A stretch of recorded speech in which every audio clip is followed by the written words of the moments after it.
Buenos días. Buenos días. Continuamos en presencia del Señor y vamos a hacer esta reflexión sobre cómo actúan las maldiciones. Y voy a pedirle al Señor nos dé su santa palabra. Les voy a leer de los Hechos de los Apóstoles en el capítulo 19, desde el versículo 1. Y dice: los discípulos de Jesús en Éfeso. Ocurrió que mientras Apolo estaba en Corinto, Pablo atravesó las regiones altas y llegó a Éfeso y encontró algunos discípulos. Les preguntó: ¿recibisteis Espíritu Santo cuando abrazasteis la fe? Ellos contestaron: pero si nosotros no hemos oído decir siquiera que haya Espíritu Santo. Él replicó: pues ¿qué bautismo habéis recibido? El bautismo de Juan, respondieron. Pablo añadió: Juan bautizó con un bautismo de conversión, diciendo al pueblo que creyesen en el que había de venir después de él, o sea, en Jesús. Cuando oyeron esto, se bautizaron en el nombre del Señor Jesús. Y habiéndoles Pablo impuesto las manos, vino sobre ellos el Espíritu Santo, y se pusieron a hablar en lenguas y a profetizar. Eran en total unos 12 hombres. Palabra de Dios. Te alabamos, Señor. Pues dentro de todas las catequesis y toda la actividad que hay en nuestra iglesia a nivel liberaciones, a nivel sanación y tantas áreas que se trabajan en ese aspecto con relación al espíritu y lo que nos acongoja a nosotros con relación al pecado. La iglesia constantemente se mantiene vigilante acerca de todos estos ministerios, por lo que el diablo es muy astuto y actúa en formas muy subliminales y impregna todas las cosas buenas y trata de pervertirlas. Y por eso estos ministerios que tienen que ver con liberación, con sanación, son muy delicados y necesitan una dirección muy estricta de la iglesia, porque de lo contrario esto se presta para ministerios que caen en el dinero, caen en la búsqueda de la fama y el poder, que siempre es el defecto humano que lleva tanto al laico como al clero como al religioso a entrar por esos caminos y crean confusión, le hacen mucho daño a la gente, confunden al enfermo, sobre todo personas que tienen problemas espirituales, que son tan difíciles. Vivimos en un mundo hoy en el cual todas las áreas del mundo espiritual se han presentado como prácticamente un deporte.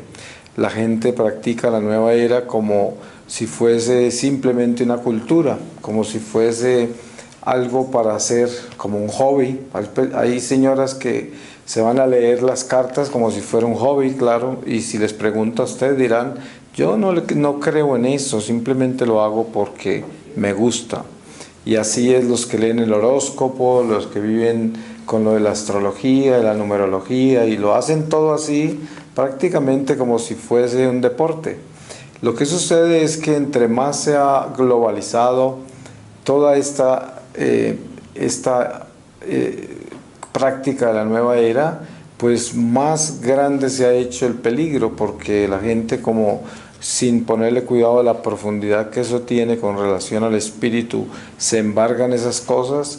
Hay mucha gente enferma espiritualmente hoy, en forma masiva, y de la iglesia no hay mucha asistencia porque pues todo es gracia. Hay algo que la gente no entiende, y es que para que una diócesis tenga un exorcista se necesita que Dios lo permita, no el obispo. El obispo es un instrumento. Y a veces dice: es que el obispo es masón, es que el obispo es malo, es que el obispo no cree en las cosas espirituales. Y todo eso es posible, es verdad. Hay obispos masones, hay obispos que son escépticos totalmente del mundo espiritual, pero lo que sucede es que en la iglesia, y si es que creemos en la palabra, se dice: no se mueve una sola hoja de un árbol sin la voluntad de Dios, y mucho menos en su iglesia. Por lo tanto, si en una diócesis no hay exorcistas, porque Dios no quiere, no porque el obispo no quiera. ¿Y qué sucede? Ustedes seguramente han conocido personas que tienen problemas espirituales. Hay personas que tienen graves problemas espirituales, como decir un poseso. Y en el momento que esa persona, por gracia de Dios, entra en un arrepentimiento tal que se quiere liberar y renuncia a todo lo que ha hecho que le causó su posesión, eso no quiere decir que con ir a de un exorcista se va a liberar. Eso depende de qué sentencia recibe de parte de Dios en una forma que no conocemos, para cuándo va a admitir que lo liberen. Muchos no se liberan durante esta vida, pero por el arrepentimiento se salvan y continúan con un terrible purgatorio. Otros alcanzan la gracia de liberarse. Muchos ni siquiera encuentran el exorcista que los atienda, porque todavía Dios no lo permite. Entonces, todo lo que tiene que ver con el espíritu, cuando entramos voluntariamente en esas prácticas, está sujeto a la ley de Dios, en qué forma Él nos va a liberar y en qué forma Él va a llevarnos a vivir la reparación de lo que hicimos. Hay personas que les toca reparar toda la vida, otros que, dependiendo del nivel, la gravedad, la práctica, todo eso es muy delicado y uno no lo puede leer tan fácil, la dimensión en que entró. Y con relación a las maldiciones que están ligadas a todo lo que estoy diciendo yo, y por eso empecé así, es muy común oír sobre las maldiciones. Nosotros sabemos por doctrina católica que el Antiguo Testamento es la ley antigua, y que cuando Jesús se encarna, Él viene a perfeccionar la ley.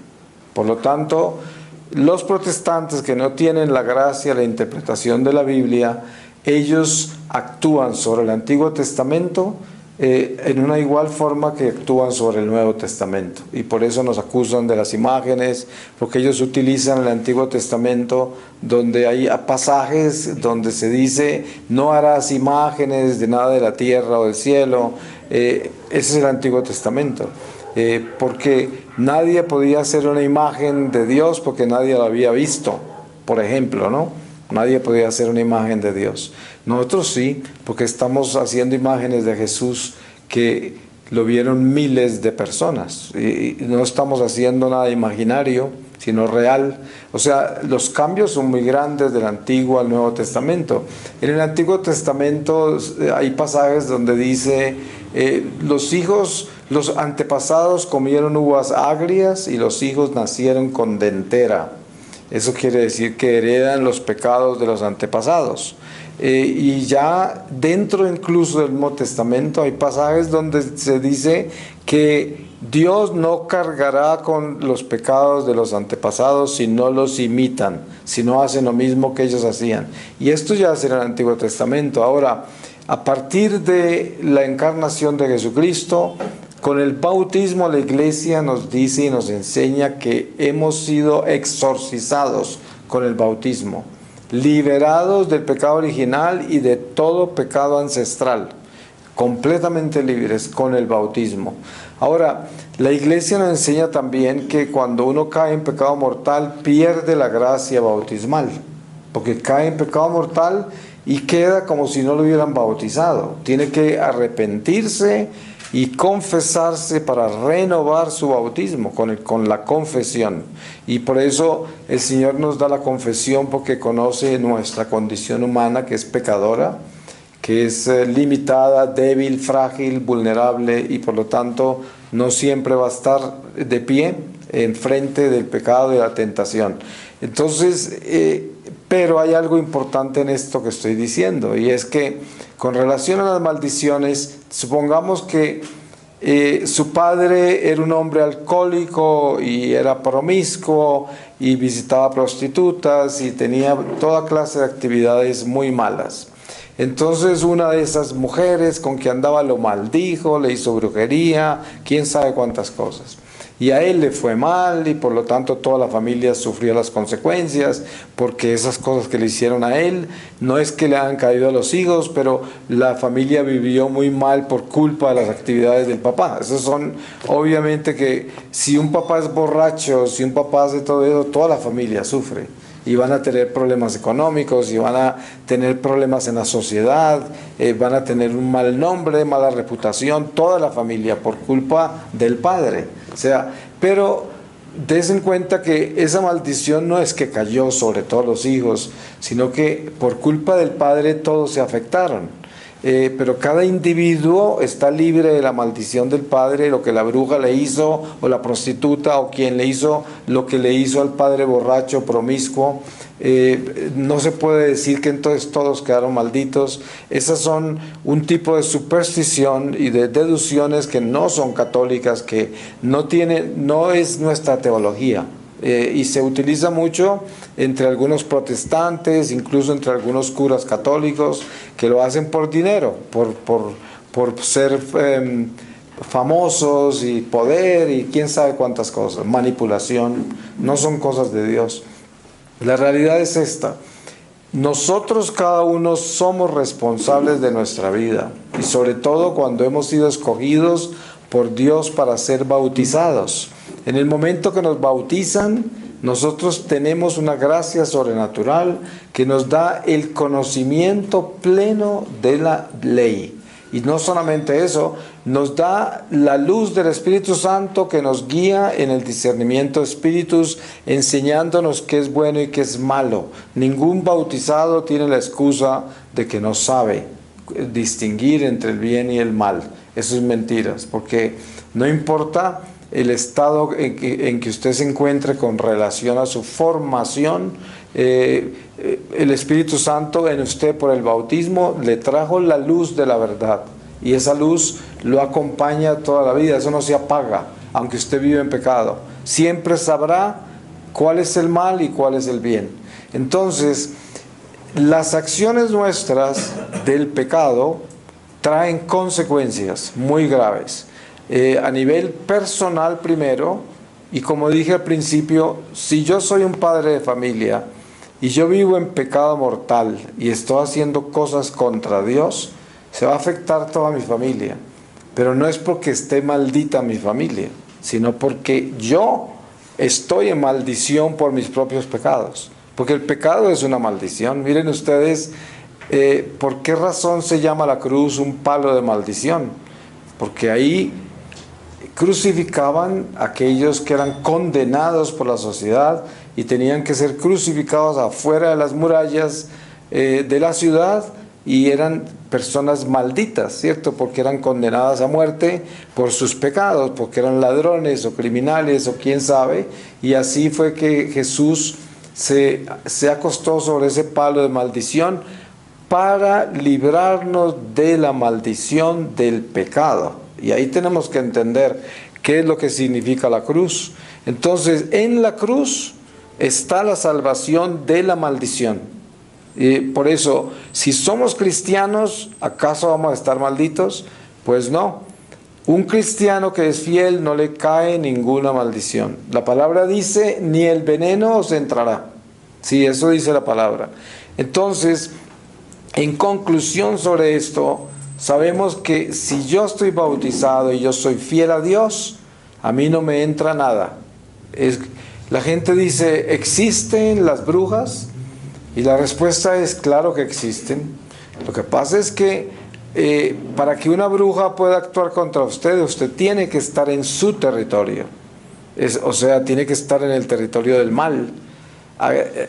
La brujería no le entra a una persona que esté en gracia, pero tenga la seguridad que sí le entra al que esté en desgracia, al que esté en pecado. A ese sí le entra. Ahí hay un ejemplo claro que les puedo dar de lo que yo conozco sobre esto. En una oportunidad, recién que yo comencé con este ministerio, al comenzar con este ministerio traía una experiencia grande de lo que era el mundo espiritual, porque el Señor se me reveló durante un secuestro donde yo tuve una experiencia mística muy trascendental, y en eso fui expuesto al mundo espiritual. y pude ver los demonios de mis pecados y muchas cosas más. Pero un día, ya en la práctica, por decir así, porque todo eso fue en una experiencia mística que para aterrizar eso en la realidad nuestra humana, pues es un proceso que solo Dios conoce. Pero dentro de mi ministerio recién que comencé, apareció una mujer en una de mis charlas que estaba posesa. Yo no sabía exactamente cómo distinguir las diferencias entre obseso, oprimido, poseso. Son niveles demasiado delicados y son enfermedades espirituales muy graves, ¿no? La más grave de todas es la posesión. Pero bueno, yo no soy un experto en demonología. La experiencia que yo tengo es personal y lo que yo vi, lo que yo sufrí y lo que el Señor me mostró en el mundo en que yo vivía, que era el mundo del diablo, y cómo estaba rodeado de todos esos espíritus del mal. Entonces, esta mujer aparece en una de mis charlas aquí en Bogotá, en un colegio acá, esto hace 17 años por lo menos, y tenía un sacerdote invitado del Reino Unido que estaba conmigo, franciscano, y ella se acercó a los dos que estábamos juntos después de una charla mía y nos contó que estaba posesa y que no encontraba a quien le ayudara porque por todas partes buscaba exorcista y cuando los encontraba no la querían atender. Esta mujer había sido la esposa de un famoso brujo y este brujo la inició a ella como bruja. La iniciación de una bruja es que primero pues la llevan por unos pasos que no tengo necesidad de entrar en eso ahora porque para qué, pero después de iniciarla en eso, un día ya la entran a lo que se llama el astral. O sea, las brujas vuelan de verdad, no con escoba porque eso es simbólico, pero sí vuelan. O sea, tienen desdoblamiento y entran en el astral. Es más, hay personas que nacen con esos dones oscuros del desdoblamiento. Ya a mí hay personas que me han contado que se desdoblan en el sueño y vuelan, ¿no? Muchas veces eso viene por prácticas de otras personas, de la abuela, y vienen con un canal abierto hacia el espíritu. El caso es que ellas son preparadas para eso y un día ya salen del cuerpo, se desdoblan y entran en el astral. Es un plano donde vuelan los espíritus del mal. Ustedes saben que San Pablo nos revela a nosotros que la lucha no es entre nosotros, sino con los espíritus que rondan los aires, principados, potencias de la oscuridad. Y así es, los espíritus rondan los aires. Y ellos buscan cómo aterrizar en el mundo material, porque ellos, el mayor placer de un espíritu del mal es poder actuar entre nosotros para hacer maldades. ¿Y cómo logran hacer eso? Con un instrumento material, un ser humano. Entonces entran como por el pecado, así es. Entonces estas entidades vuelan por el astral. Ahora, cuando una bruja es preparada para entrar al astral, las brujas se acuestan antes de que caiga el sol. Y se acuestan bien derechitas, boca arriba, y se tapan con una sábana, y apenas anochece salen al astral. Quedan desdobladas inmediatamente. Se convierten en satélites de Satanás. Entonces, Satanás y todos los espíritus del mal tienen batallas espirituales en las áreas donde la bruja vive. Hay muchas cosas, ¿no? Ellos tienen batallas contra el cura de allí, contra la monja de allá, contra el matrimonio de allí, contra esto, y todo lo están manejando. Entonces, cuando la bruja sale, ella no sabe qué trabajo le corresponde, nada, pero entonces al quedar en el astral queda en toda la batalla en que está el diablo contra donde esté. Y entonces, ¿qué sucede?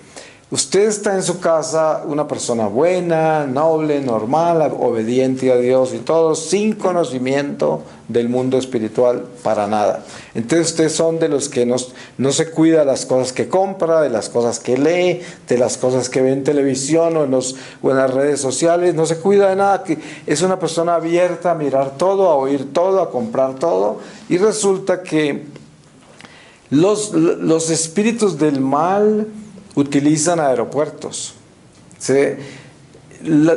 ustedes han oído hablar de los amuletos, han oído hablar de la simbología, por ejemplo, el paganismo oriental, dentro del hinduismo que existen los mandalas, existen cuadros con chakras y una cantidad de cosas por el estilo que no son demoníacas, pero son paganismo. El paganismo es una adoración a deidades que son dioses falsos que al final terminan siendo espíritus caídos. Entonces, los paganos no saben y por lo tanto ellos son inocentes de eso. Pero nosotros como católicos no podemos entrar en paganismo porque estamos cometiendo una abominación. Entonces, los objetos que usted tiene, los libros que tiene, las cosas que usted ve, todo eso se puede convertir en un aeropuerto de espíritus que de otra forma no entrarían en su vida, porque no tienen por dónde. Usted es una persona fiel, usted no vive en pecado, usted se confiesa con frecuencia, usted comulga con frecuencia, usted es de oración, usted tiene un buen corazón y sin embargo hay espíritus que lo pueden molestar. ¿Y por qué? Porque de pronto se le entran por cosas que usted tiene en la casa. Cito cosas que compró Nueva Era, que las tiene colgadas por ahí, libros que tiene de metafísica esotérica, de quién sabe control, ciencias de control mental. Hay muchos vehículos. Entonces, supongamos que usted tiene en su biblioteca un libro que no es. En la noche, uno de estos satélites del diablo puede aterrizar en ese libro, porque ese es un aeropuerto, es algo que pertenece al territorio de las tinieblas, ¿sí? Y ahí puede aterrizar. Entonces, desde ahí, como no se puede movilizar por entre la casa, ni se le puede llegar a usted en ninguna forma, porque usted está en gracia, entonces desde ahí ese libro, de ahí crea situaciones, ¿sí? Cosas, uno no le puede imaginar cuántas cosas desde ese libro puede hacer una bruja, ¿no? O un espíritu del mal. Y esto es, por esa razón, si queremos hablar de la disciplina tan alta que debemos tener con relación al mundo espiritual, tenemos que ser muy estrictos. Si queremos estar libres de influencias de las cuales no tenemos control. O sea, una persona que se espiritualiza, y entre más conciencia tenga y entre más Dios le muestre sobre lo que tiene que hacer con relación al mundo espiritual, pues se vuelve muy estricta en todo lo que tiene, en todo lo que lee, en todo lo que oye, no participa en conversaciones esotéricas, no ve películas de terror. Hay tantas cosas que uno no debe hacer, ¿no? Y entonces uno se va convirtiendo en una persona disciplinada con relación al espíritu. Y con esto estoy diciendo que uno tiene que tener mucho cuidado de tener conciencia, como católicos que somos, de que el mundo espiritual existe y de que hay espíritus malos y espíritus buenos, y que los espíritus malos nos quieren hacer daño todo el tiempo mientras estemos acá. Antes de que partamos, esta vida es una batalla espiritual, por lo tanto hay que tener conciencia. Y esto no es una conversación entre fanáticos, sino que esta es una conversación espiritual. Entonces, la maldición, ¿cómo actúa sobre nosotros? Si usted conscientemente practica cosas malas, pues usted conscientemente se ha maldecido. ¿Por qué? ¿Qué es maldición? Pues maldición es el pecado. El pecado es maldición. Una persona que vive en pecado se perdió la amistad con Dios. ¿Eso qué quiere decir? Se fue contra Dios. Eso no hay necesidad de ser muy inteligente para entender que el que se vaya contra Dios queda maldito. Es decir, no hay que hacer mucho esfuerzo para entenderlo. Entonces, uno mismo se maldice. Des en cuenta que dentro del juicio de Jesús ante Pilatos, los rabinos judíos gritaban: que la sangre de este hombre caiga sobre todos nuestros hijos y todas las generaciones por venir. Ellos mismos estaban maldiciendo. A propósito lo hicieron, ¿no? Con rabinos, los rabinos lo decían. Y así es como usted ve, hay personas que maldicen y se maldicen y lo hacen con conciencia. Entonces, la maldición existe y se llama pecado. Esa es la maldición. El que está en pecado mortal está maldito. el que se va contra Dios, contra la iglesia. Miren, estas personas que se van contra la iglesia tal y como está establecida, contra las leyes de Dios. Ustedes han visto con qué facilidad hoy hay tanta gente que se ha ido contra el Papa, por ejemplo, y ellos creen que están en la razón y que están bien y que están normal porque no conocen la ley. Es decir, si usted lee la ley de la iglesia, el derecho canónico, lo excomulga usted inmediatamente si se va contra el Papa, porque la iglesia no dice que uno tiene que estar de acuerdo con el Papa en todo lo que el Papa hace.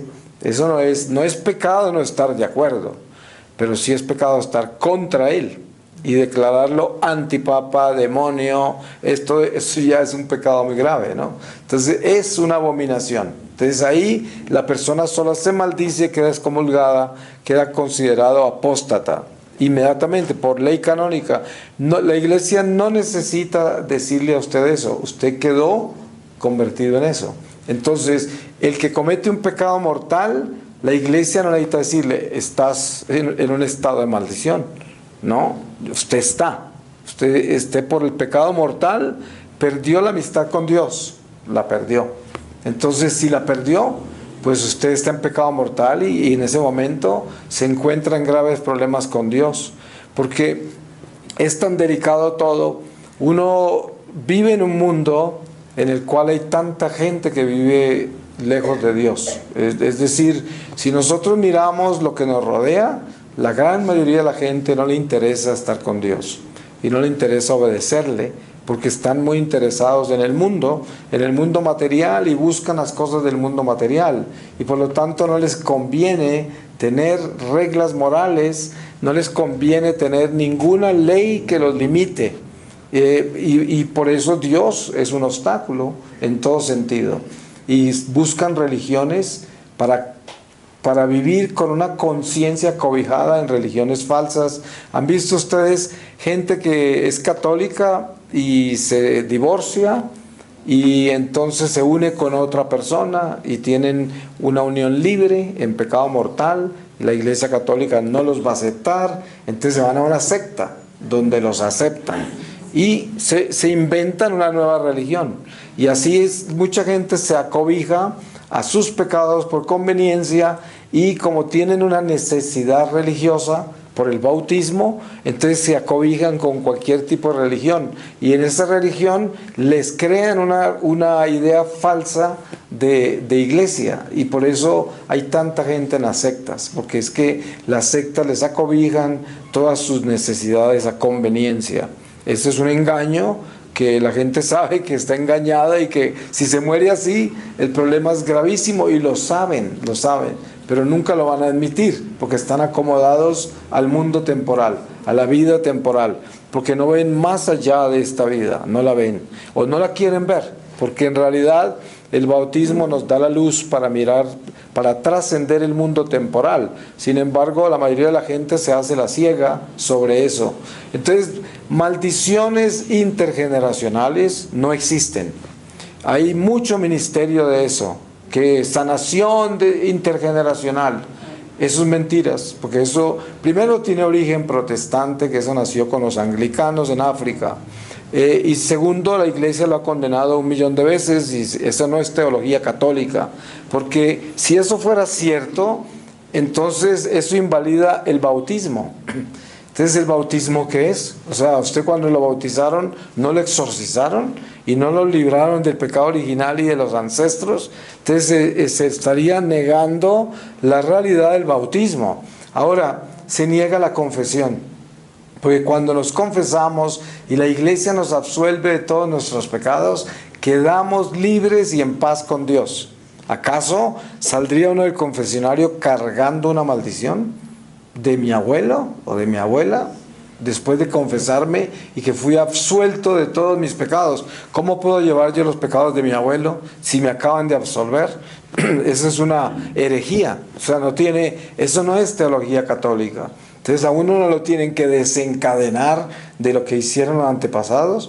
Los sacramentos nos desencadenan. Es muy sencillo. Cada que usted se confiesa, se desencadena. Cada que usted se confiesa, lo perdonan y queda libre, a no ser de que haya mentido y se haya guardado pecados. como enseña San Juan Bosco sobre lo que él vio de algunas personas que se confesaban mal, ¿no? Esto muchos místicos de la iglesia nos han mostrado la trascendencia de la confesión, cómo es importante una confesión sincera, cómo es importante un acto de contrición perfecto para que la confesión sea lo que es un acto de liberación.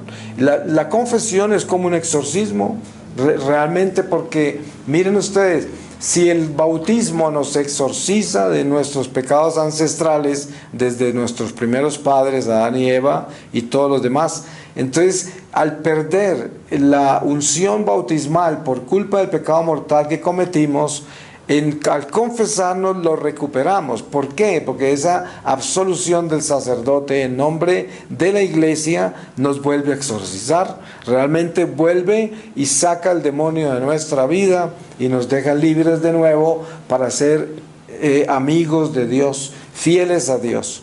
Y esto nos quita toda consecuencia. Ya lo que queda pendiente es la reparación. Ustedes saben que nosotros somos llamados a vivir la penitencia. La penitencia no necesariamente tenemos que esperar que el Padre nos la dé. Hay sacerdotes que ni siquiera ponen penitencia, ustedes se han dado cuenta, o te ponen una Ave María o algo, pero sabemos que nosotros debemos enmendar el mal que hemos hecho, las ofensas que hemos cometido contra Dios y el prójimo y contra nuestra propia alma. Eso es con nuestra nueva vida después del arrepentimiento, que tenemos que asegurarnos de vivir una buena vida y de evitar el mal que hemos confesado, porque de lo contrario no nos estamos confesando con sinceridad y somos tibios e hipócritas, y esto es muy peligroso, porque el que se va a confesar con la conciencia de que conscientemente va a cometer el mismo pecado otra vez, es un tibio y un hipócrita. Ese es el sepulcro branqueado que el Señor llamaba a los fariseos. Es muy peligroso eso, porque Dios detesta eso. Uno tiene que asegurarse que si usted se quiere liberar de las consecuencias de sus pecados y no vivir en maldición, entonces no permita que las maldiciones actúen sobre usted, contra usted. Usted confiésese bien, asegúrese que esa confesión sea un exorcismo, una liberación, y que no quede seña de ningún espíritu del mal en su vida. A eso vamos, y eso es lo que queremos lograr con los sacramentos. Ahora, hay algo importante que para nosotros como católicos es definitivamente vital, y es entender profundamente la trascendencia de la Eucaristía. Ustedes saben que la confesión que hacemos nosotros con sinceridad, pues nos deja en un estado de fortaleza espiritual. Tenemos una fuerza muy grande, pero esa fuerza hay que mantenerla. ¿Y cómo se mantiene? Con el pan de vida, con la Eucaristía. La Eucaristía lo que hace es fortalecer al hombre para que someta su voluntad a Dios, a la voluntad de Dios, y así supera la tentación. Por eso la Eucaristía es tan importante, porque es un pan de vida, por eso se llama así, porque es vida eterna. ¿Cómo se llama vida? ¿Por qué se llama vida eterna? Porque estamos cuidando el alma, y el alma trasciende la eternidad. Entonces, si yo tomo un pan que me da fuerza a mi alma, estoy protegiendo la trascendencia de la vida eterna, por lo tanto es pan de vida eterna, porque está cuidando la vida eterna en mí, ya no está solamente cuidando la vida temporal. Entonces, yo me confieso con sinceridad, pero necesito fortalecerme para poder combatir contra las fuerzas que me agobian, las fuerzas que me combaten todos los días, que están dentro de mí y afuera de mí. Porque esto es algo que yo debo tener claro. Los enemigos del alma también circulan por entre nuestra sangre.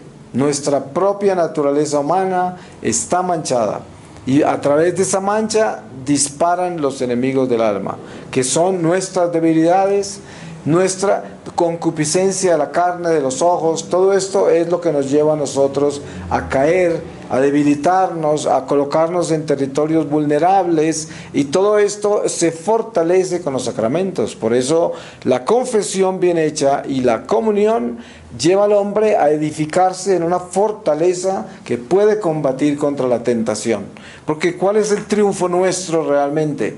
Miren que usted puede ser un católico que aparentemente es muy bueno, porque pues usted practica sus sacramentos, vive en oración, tiene hasta caridad, muchas virtudes así en ese nivel, pero no tiene fuerza para defenderse de las tentaciones. O sea, no se enfrenta a una batalla espiritual para poder mejorar su calidad de relación con Dios y con el prójimo. Usted simplemente es una persona tan vulnerable que en el primer golpe lo tumban.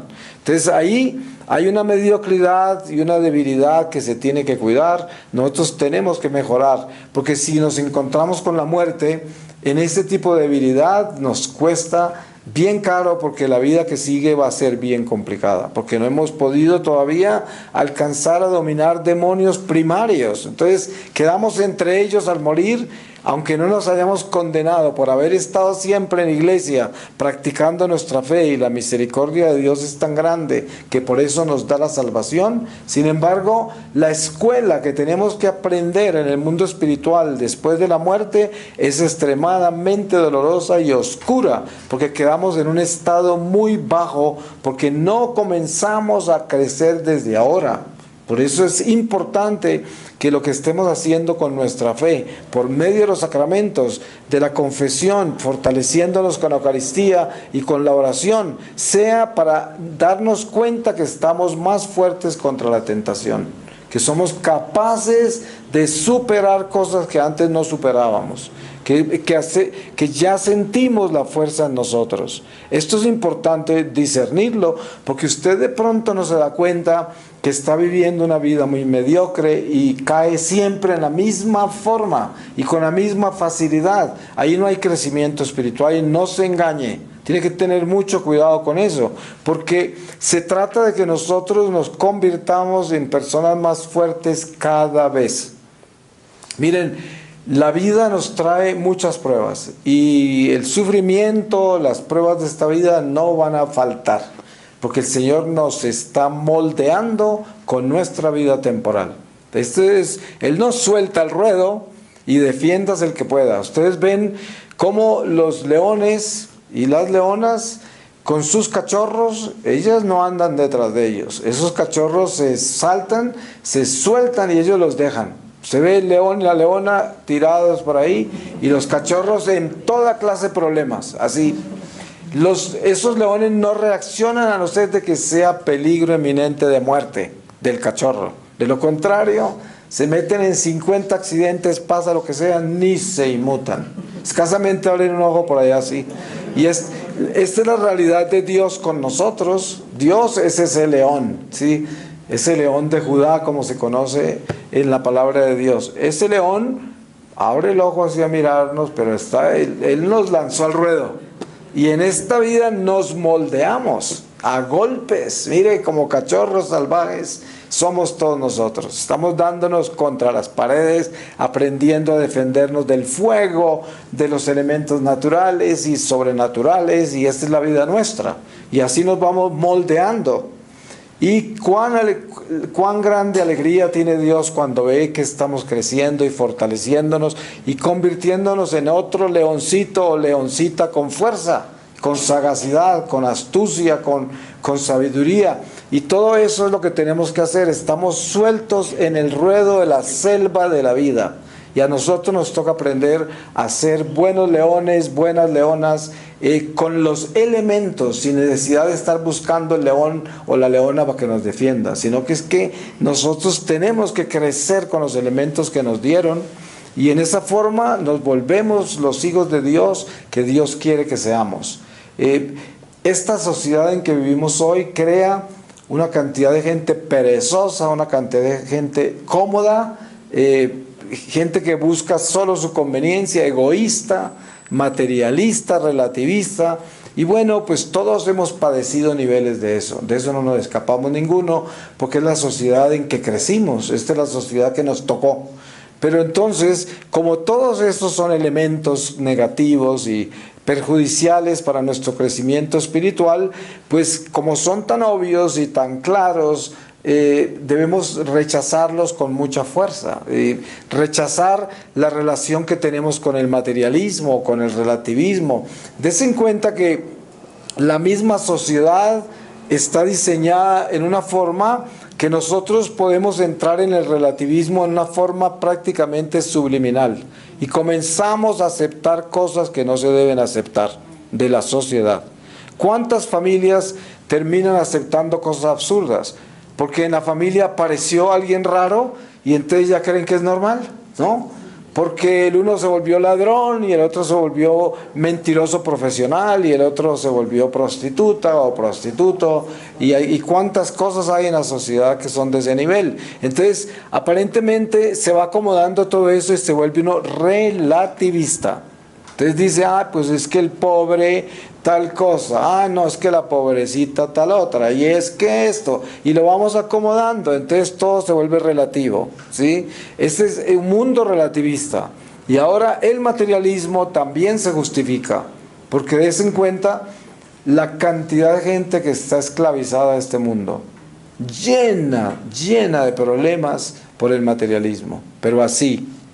Y otros tristes por no poder alcanzar una tajada más grande de este materialismo, ¿no? Y están frustrados y están parados en la esquina mirando todo lo que pasa así, porque no lo quieren tener y no lo tienen y no lo pueden tener. Entonces es una sociedad que produce unos fenómenos espantosos donde si uno no se cuida para crecer como persona espiritual a través de lo que Dios nos ha dado como católicos, que son nuestros sacramentos, la realidad espiritual de la fuerza que recibimos con ellos y sobre todo la increíble protección que tiene la fidelidad a Dios, que estemos por encima de todo asegurándonos que somos fieles, por encima de todo.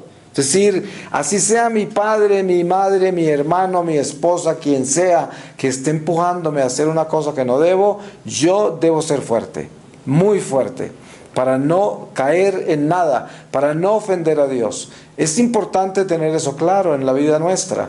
Vivimos una vida que en cualquier momento se va a acabar. Ustedes saben eso. La vida nuestra, ¿cuánto tiempo le falta? Se va a acabar en cualquier momento. Es muy importante estar preparado, muy, muy importante. Hay que estar preparado. No podemos llegar por sorpresa al final, no podemos. Y nadie puede creer que tiene tiempo tampoco. Esto se acaba en cualquier momento. Entonces no seamos tontos, no seamos torpes, no dejemos perder la gracia. ¿Cuál es la gracia? La gracia es estar en gracia hoy. Esa es la gracia. La gracia es vivir en gracia. Esa es la gracia. Lo otro es desgracia. Tan sencillo como eso. Si no vivo en gracia, vivo en desgracia. Entonces, póngale usted los números a su vida y haga su economía y saque su contabilidad. A ver, ¿cuánto tiempo ha vivido en desgracia? ¿Cuánto tiempo vive usted en gracia? Y ahí lleva sus números. Porque en el tiempo que se vive en gracia, se crece espiritualmente, se aprende, se avanza hacia la luz. Es el único momento en que se avanza cuando estamos en gracia. Cuando estamos en pecado estamos estancados, no se crece para ningún lado, no se aprende nada del espíritu, estamos metidos dentro de un mundo oscuro, un mundo espiritual caído, donde no hay sabiduría, donde no hay nada, estamos estancados. Eso es terrible, es una tragedia porque cada día cuesta. Mire, cuando Dios nos crea en el vientre de nuestra madre, de la nada, en un instante, a partir de ese momento comienza el reloj. Tinta, empieza el reloj. Un tiempo exacto nos ha dado Dios para estar en este mundo material. Cada momento de nuestra vida cuenta. Y por eso hay que utilizarlo bien, no lo desperdicie. No desperdiciemos el tiempo, hay que estar, pero ¿cómo se utiliza bien el tiempo? El tiempo no se utiliza bien buscando triunfos en esta vida y sacando títulos y haciendo aquello, las glorias del mundo. No, esas cosas no son malas, pero tampoco es lo que estamos buscando. Estamos hablando de algo superior a eso. El tiempo se aprovecha bien cuando estamos creciendo espiritualmente. ¿Cómo se crece espiritualmente? En el amor de Dios. Entre más amor tengamos es porque más sabiduría hemos recibido y es porque más hemos aprendido.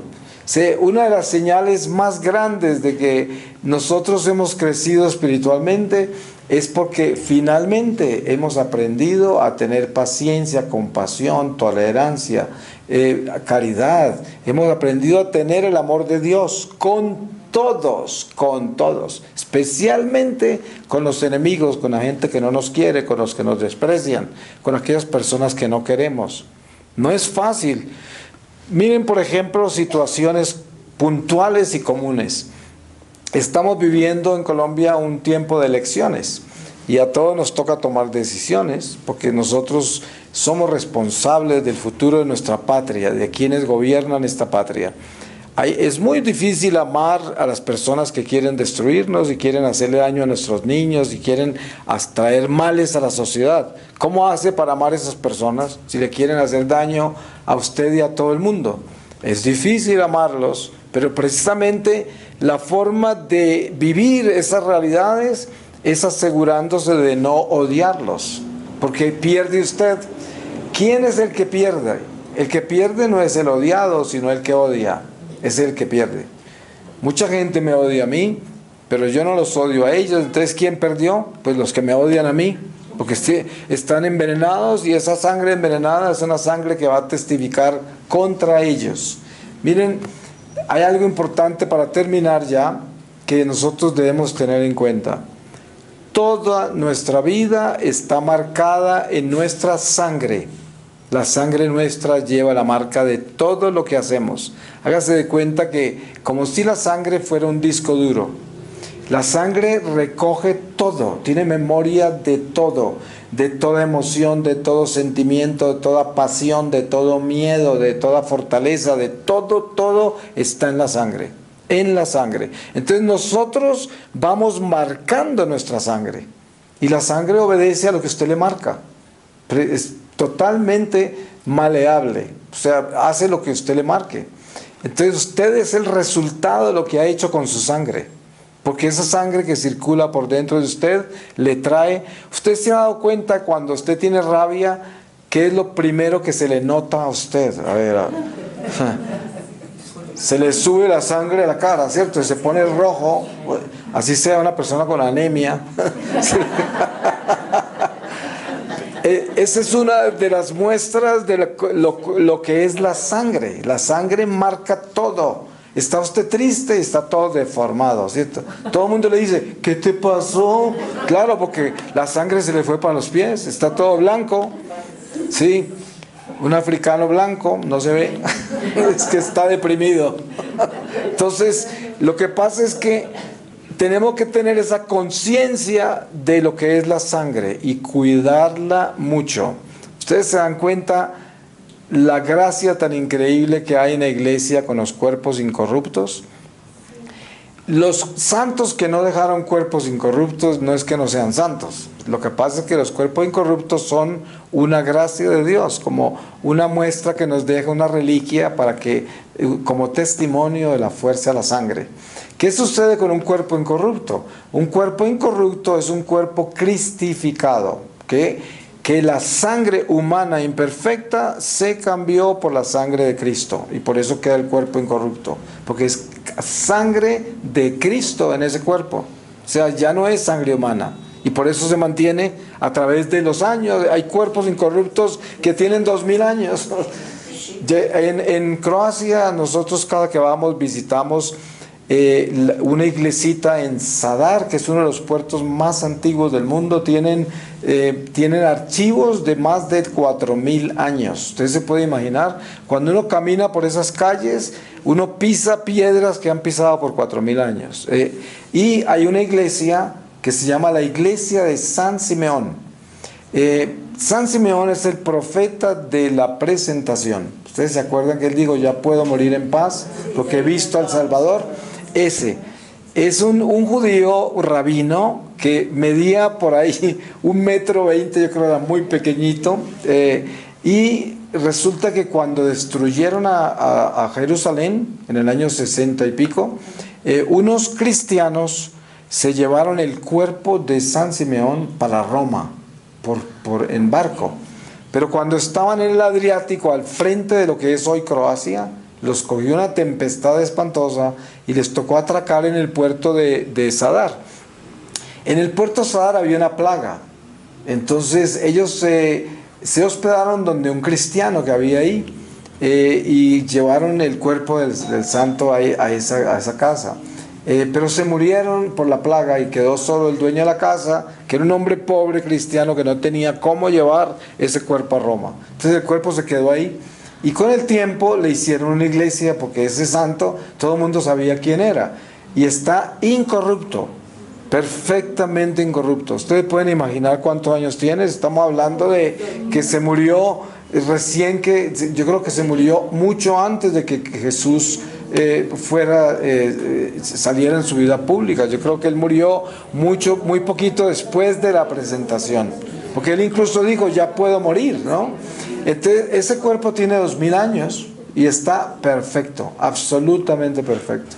Entonces ahí ponen unos algodoncitos sobre el cuerpo de él y los dan como reliquias de tercera. Sí, pero eso es un sitio extraordinario.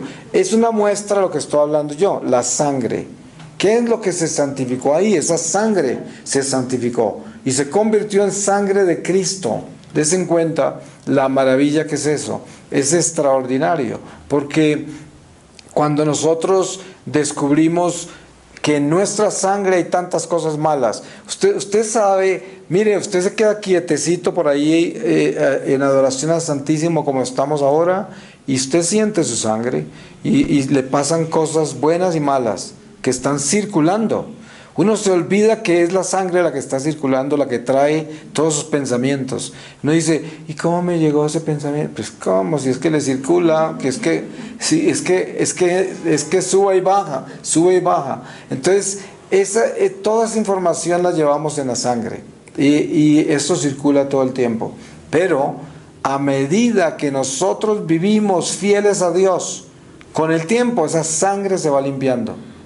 Sí, por eso es tan importante entender lo que es el libro de la vida. Ustedes han leído en el libro del Apocalipsis que San Juan habla del libro de la vida eterna, que se abre en nuestro juicio personal. Pues miren, la sangre marca el libro de nuestra vida eterna. Ahí está. Por eso Dios, hablando con Caín, le decía, ¿dónde está tu hermano? La sangre de tu hermano clama por justicia desde el vientre de la tierra. Hay que tener en cuenta eso, esa enseñanza tan importante. Entonces, tenemos tiempo de limpiar nuestra sangre, la tenemos.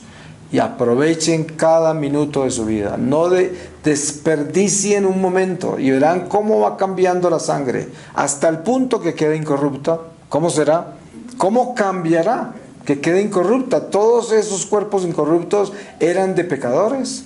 Así sea el Padre Pío, así sean cualquiera de los cuerpos incorruptos que tenemos, ellos eran pecadores como nosotros, pero ellos se purificaron a través de sacrificios y esfuerzos y se enfrentaron a la tentación y derrotaron al diablo y tuvieron miles de batallas y finalmente se purificaron. Y esa debe ser nuestra meta. Es que no podemos tener otra meta. Miren, hoy en día vivimos un cristianismo mediocre y usted ve la cantidad de predicadores que hay, que son muy famosos la mayoría, porque predican la misericordia, porque predican el Dios bueno que todo lo perdona y que entonces ¿de qué nos vamos a preocupar si Él nos conoce así como somos, así miserables como somos? Y esta es una aleluya para todos lados. La gente ama ese ministerio, ¿no? El ministerio de la compasión y misericordia. Esos curas son famosos, esos predicadores llenan estadios y van a sanarles de todo y a liberarlos de todo y a romperles toda clase de cadenas, y eso es lo que la gente quiere. Pero si uno viene a hablarles de crecimiento espiritual como estamos hablando en esta mañana, salen corriendo. No, No se trata de ser santo, ni de purificar la sangre, ni nada de eso, sino de vivir bien y tranquilo, porque Dios me ama, ¿no? Esto, hay que tener mucho cuidado con esto, porque en realidad lo que nosotros queremos es santificarnos, purificar esta sangre, crecer espiritualmente y poder entrar a la vida eterna, pero con una luz increíble para poder derrotar las tinieblas y elevarnos a donde somos llamados, a donde el Señor nos ha invitado. Voy a terminar con una lectura y les voy a leer a ustedes del Evangelio según San Lucas, desde el capítulo 11, versículo 24. Estrategia de Satanás. Cuando el espíritu inmundo sale del hombre, anda vagando por lugares áridos en busca de reposo, y al no encontrarlo dice: me volveré a mi casa de donde salí, y al llegar la encuentra barrida y en orden. Entonces va y toma otros 7 espíritus peores que él, entran y se instalan allí, y el final de aquel hombre viene a ser peor que el principio. Palabra de Dios. Pues está muy claro, no tenemos que mantener la casa limpia, pero con guardia. O sea, porque también se entra a la casa limpia otra vez. Por eso es que los sacramentos nos tienen que fortalecer para poder mantener el cerrojo puesto. Amén. Amén.